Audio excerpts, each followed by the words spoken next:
Hey everybody, this is Brett, and I'm at Jackson's Leather Shop, and they've agreed to show me around this cool old leather shop, and I think that you'll find it really interesting. Hey, I'm John Jackson, third generation Jacksons.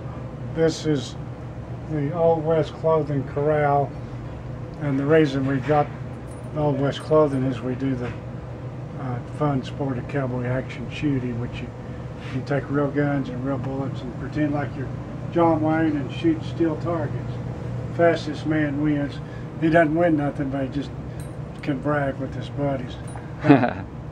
We make most of this stuff. This is a nice pair of chaps that our chap maker Linda made. So if you have any special needs or special ideas, she's quite an artist. She did all this. So that's pretty cool. Yeah, she's really talented, and let me show you some other stuff we make. In particular, we make all gun leather for the action shooters, which you need 2 pistols. So most people, you gotta have 2 holsters, and that's some beautiful work. Thank you. And you know, we can get real fancy. And a good rig, 2-gun rig, going to start out about $450. And like I said, I'm 3rd generation. My grandfather started the business in 1938, and after World War II, surplus leather showed up on the market, and we started. My father and my grandfather started doing leather work. And I fell right into the business from a young age, and most of the other fellas that work here have been here a while. But let's show you the real shop now. Okay.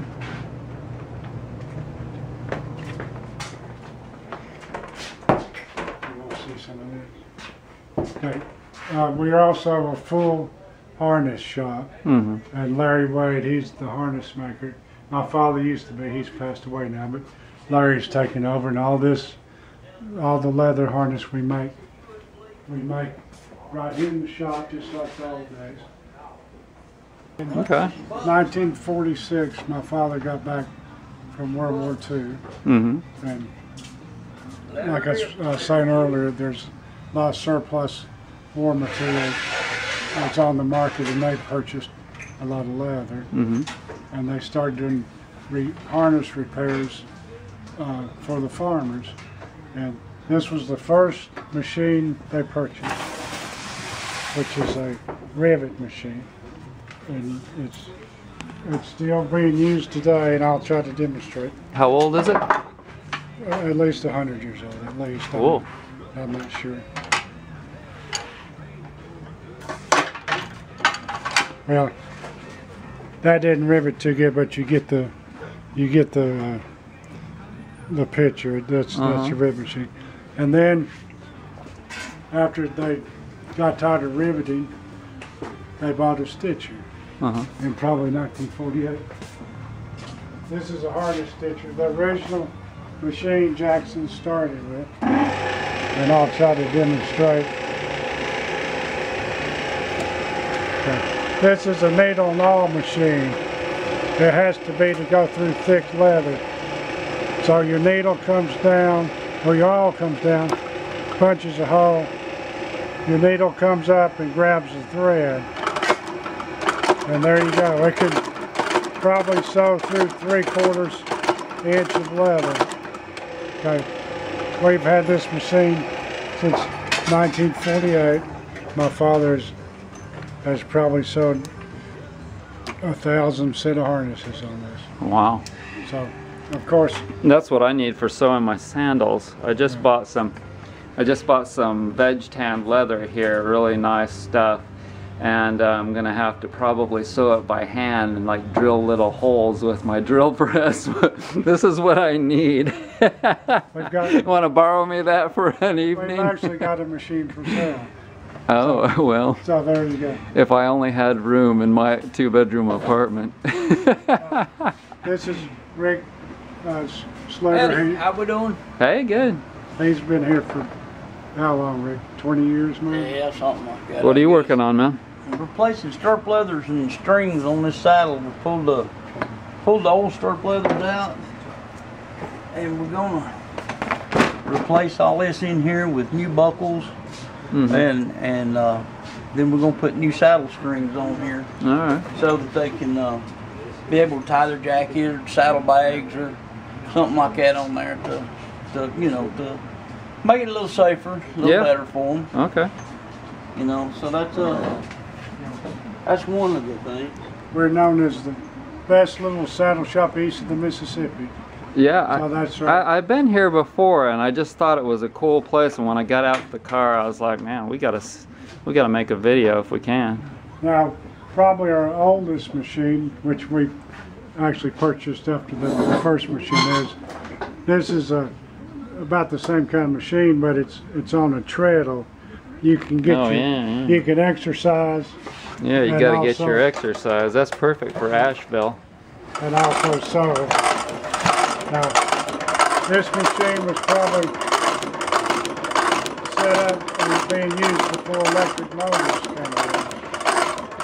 That is just cool.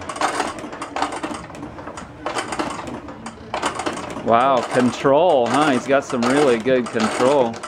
This is old technology, but it's still good technology. Oh, yeah. I love I've got an old Kenmore sewing machine that I make my products on, a 75. And they don't make machines, stainless steel machines like that anymore. No,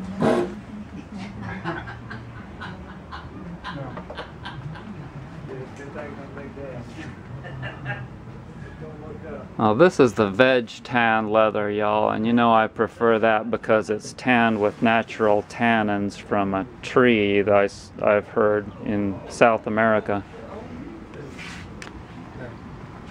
Now, this is our cutting table where we cut our leather. Now, this instrument right here is called a draw gauge. This is probably 100 years old, and I'm going to cut a strap off of the hide just to show you how it works. Of course, being a leather shop, men's belts are a really big part of our business, and we use real good leather and make them right here in the shop. So this is set on 1.5 inches. I'm going to cut an 1.5 inch belt. All right. And see how easy it is.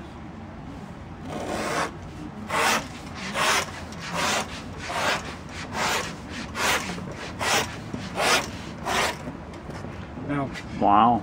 I've been doing that for probably 35 years. The first time I did it, I was curving everywhere, but I've got the hang of it now. Fantastic. Okay, now I'm going to use some hand tools here to finish off the belt.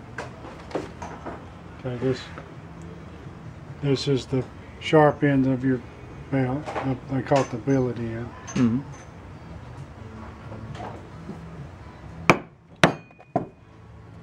Okay, it makes a perfect pointed end. And of course on this end will be the buckle end. I'm going to use that. Okay.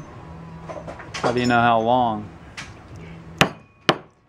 I don't. I just going to make this belt extra long, and then the customer, You'll determine that when later. he comes in, we can either cut it down for him if Okay. necessary. Okay. Now this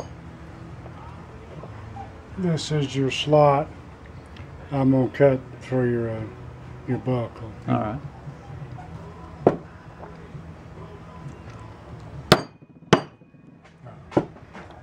I might have been a little bit off, so I'm going to go. You might want to edit that. This is called the edge beveler. If you notice, the leather cut straight off the hide just has a really sharp edge, but to have a finished look, I'm going to just barely cut. If you see that little piece of leather, I'm just going to barely shave that sharp corner off off the hide, and that's really going to give your belt a really nice feel.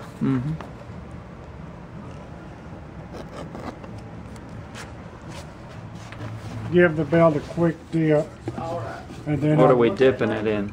just water. Okay. Just water. And then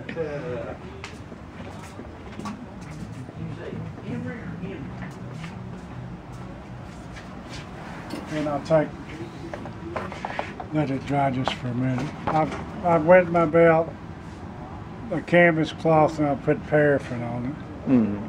So what I'm going to do now is slick that edge, make it a nice smooth edge, so the belt's really going to feel good and look good. See how slick and nice that edge is? So when my father started doing the harness work, a lot of the people would like to decorate their harness with spots. These are the spot machines, and some of these are probably almost as old as the stitching machines. But if you could imagine your horse and harness, and this is the machine that would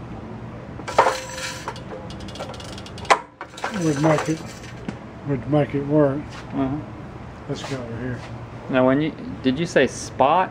Yeah, these are called spots. Okay. Now they're just a metal spot, just to decorate your harness. And these are different. This one brass, and that one's. This one's steel. When the harness or product is ready, a lot of times we dip it in oil. That colors it, but also, most important, it conditions it. Oil? Oil or harness oil, or it's called Neat's foot oil. Now I'm gonna dip this piece of leather we've been messing with in the oil, and you'll see what happens. And what's this Neat's foot oil?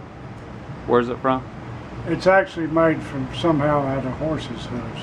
Okay. But okay, here goes. I'm gonna dip this. It'll color it and condition the leather. All right. Okay. There you go.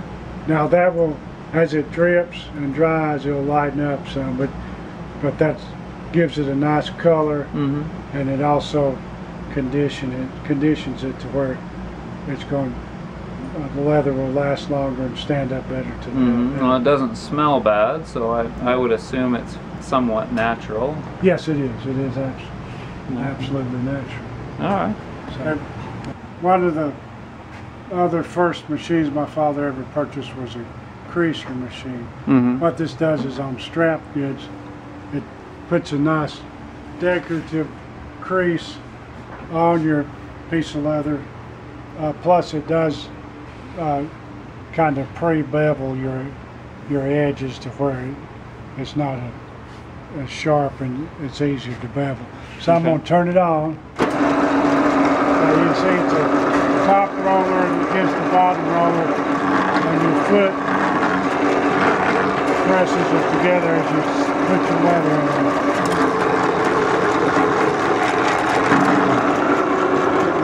Okay, that's all there is to it. It gave a nice rounded edge on top, and it put. What would happen if you put your finger in there? Well, your finger would have a nice decorative crease in it, and you may not have a finger. So that would be what would happen. But yeah, this is like any other shop. You've got to be really careful. Safety first. Nice knife sheath we put out for a customer. And That's beautiful, man. Let me see the knife. Can you pull it out of there? Sure. So you didn't make the knife, but oh no, this was but that is pretty. Yeah. And that sheath is excellent. That's the kind of work we can do. See the back of it? Sure. And I even put our maker's mark. And that's the bulldog is my mark. I'm known as Bulldog Jackson Uh-huh. for some reason. We all have a They don't be nickname. here. All right. Yeah, man, do it in the morning too. My grandfather who started the shop, his actual name was Stonewall Jackson. So he wasn't related to the general, but they just named him after. Yeah. My grandpa was Roy Rogers. Wow. But not of the real one, of course. So let's see this other deal you got over here. Okay. Now, we're making, this is going to be a little notebook Oh, folder. Yeah. And we can do some pretty nice tooling if you need us to. Mm-hmm. So there's my maker's mark again, bulldog. So if you need something extra good, we can do that too. Or we can do basic belts and basic strap kits. Well, thanks for letting me make this video, man. I've really enjoyed checking out all the tools and all the projects that you've completed. Well, thank you for coming, and just hello to all the people out there. I'd like to, yeah, like maybe find some sort of little piece of plastic or something. Yes, ma'am. If you look, some of the places where they The tools in this place are seriously amazing. Just imagine how much in tools this place has into it.